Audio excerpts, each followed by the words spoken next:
देखिए, हर हल्के में आपने ये देखना है कि जो सूबाई असेंबली के वोट हैं उस हल्के में, उनमें और कौमी असेंबली के वोटों में फर्क कितना है। मेरे हल्के में NA 1 to 8 में 1,10,000 वोटों का फर्क है। ये वो वोट है जो मेरे मध्य मुकाबिल को झूठ डाले गए, और ये चीज हर हल्के में हुई है। जब आप नेशनल असेंबली और प्रोविंशियल असेंबली के वोटों को उसी हल्के में देखेंगे तो आपको नजर आएगा कि उस दिन हुआ क्या। इससे ज्यादा आपको कुछ देखने की जरूरत नहीं है। आप हमारे सारे फॉर्म 45 तो देख ही सकते हैं, ये ऑनलाइन मौजूद हैं।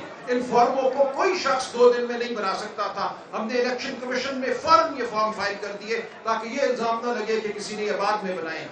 लेकिन इन फॉर्मों से ज्यादा जो फर्क है प्रोविंशियल और नेशनल का, वो आपको सब कुछ बता देता है। तो हमारा पैगाम लेकर जाइए जमहूरियत की खातिर, पाकिस्तान की इस्तेहकाम की खातिर, और सारी दुनिया को बताइए कि जब तक पाकिस्तान में जमहूरियत को मौका नहीं मिलेगा, पाकिस्तान में इस्तेहकाम नहीं आएगा। बहुत शुक्रिया। So I will speak in both Urdu and English so that everybody present here can follow what happened.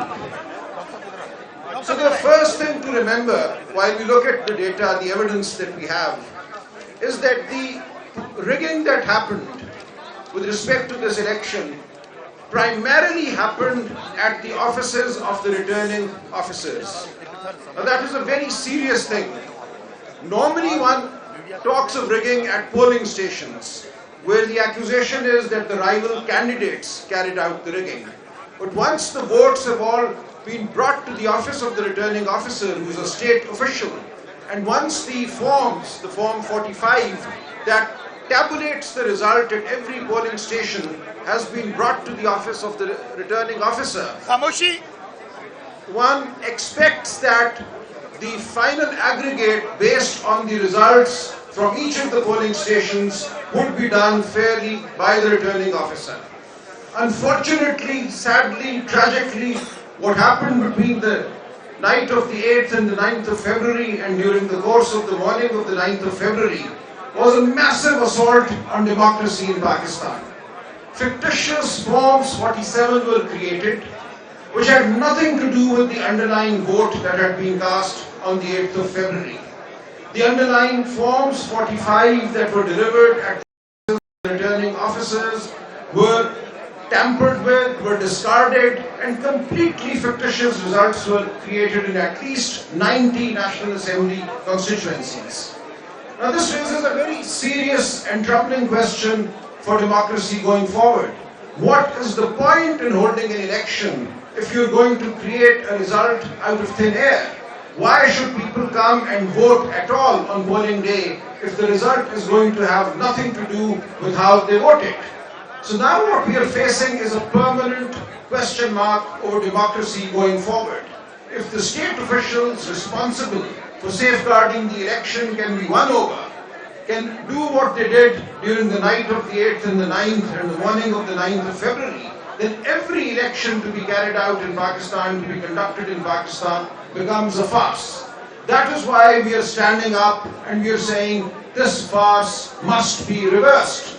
If it is not, that will spell the death of democracy in Pakistan. This was not just an election fraud. This was a wholesale assault on democracy in Pakistan. And we know this followed months of suppression of the PTI workers, PTI leadership that were picked up in their thousands, leadership as well as the grassroots workers. Our symbol was taken away in the hope that people would not know who to vote for. This atmosphere of fear that pervaded the election campaign, every day our workers were picked up, our banners, posters, steamers were taken down by official vehicles, municipal corporation vehicles across the country. And anybody who invited us to a corner meeting had his home broken into during the dark of the night. So with this atmosphere, we went into the 8th of February, nevertheless determined to allow the people of Pakistan to speak. And the people of Pakistan roared on the 8th of February. They roared back against the oppression that had been unleashed on them. This was a historic vote. We need to congratulate the people of Pakistan.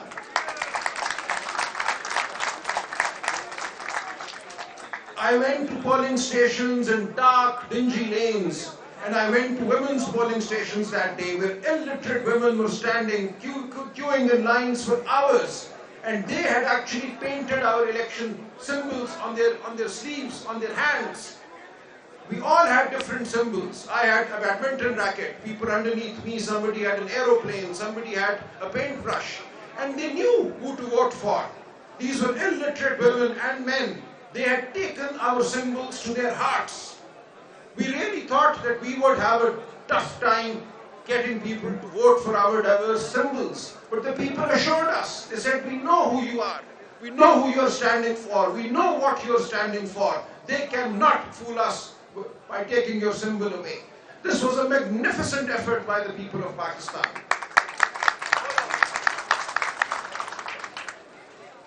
However, what happened was equally disgusting. We have magnificence on one side and disgusting assault on the election on the other. So during the night, in my case for instance, in A128 Lahore, throughout the day the polling stations were swarming. It was a carnival atmosphere. And the forms 45, as they started trickling into the RO's office, I was sitting there. I had gone there around 6:30 p.m. to be present. Every single polling station that had come in by 10 p.m., I had won. And the next morning when we got the forms 45, I had a lead of 100,000 over the other candidate. 100,000. But at 10:30 p.m., I was ousted from the RO's office. There is a video of that as well. I could play that. So a contingent of policemen actually physically threw me and my wife, who was my election agent, out of the RO's office. My wife stood her ground. She sat on a chair. They physically lifted the chair and they threw us out. And thereafter, they created the fake Form 47 that they announced at 1 p.m. the next day, the 9th of February. Which had nothing to do. Now what they did was, what's ridiculous, they could not really take away my vote, so they declared that I had polled 160,000 votes in Lahore in my constituency. This was a massive vote. This was a vote greater than any other in Lahore. But then they showed my opponent, who had not actually gone beyond 60,000, as having polled 172,000 votes. This took the turnout for my constituency, NA128, to 57%, whereas the turnout for every single provincial assembly seat underneath me, under NA128, is 39 or 39.5%. So a jump of 19% between the National Assembly turnout and the Provincial Assembly turnout tells you everything. And I would urge the international media, the observers, to look for the turnout figures for the Provincial Assembly and for the National Assembly in the various constituencies where we say assault took place. And you will see this pattern repeated everywhere. This suggests that 110,000 voters entered polling booths and did not vote for the provincial candidate, but only voted for the national candidate and only the candidate opposing me. This is absolutely ridiculous. And this gives away, this shows the clumsiness with which this assault was carried out. And we are taking all this to the courts, we have taken all this to the Election Commission, and we have our forms with us. Here I have the Form 45 that we filed in the Election Commission of Pakistan on the 12th of February. Now I could not have, nobody could have recreated these forms in 3 days. We filed every single form. We've done a detailed analysis, compared the results of the provincial assembly seats, and I urge all candidates to do that, do the hard work. And it is indisputable that there was an assault of the most drastic nature on the election process on the 8th and the 9th of February. Now with this, I want the international media, the international observers, to take our message to the world, to say that the people of Pakistan have been denied their voice yet again. And the consequence of this is most serious for the country. Kindly see, had we been allowed our fair number of seats, the PTI clearly would have emerged as the only federal party in Pakistan. We would have had at least 14 seats in Karachi. We would have had seats in Balochistan. We would have had seats everywhere. And we would therefore be the federal party that we actually are. But what they've done, by the rigging that was carried out, they've turned every party into a small regional party. So what we have now is the People's Party as just a synth party. We have the PMLN, which got no more than 20 seats.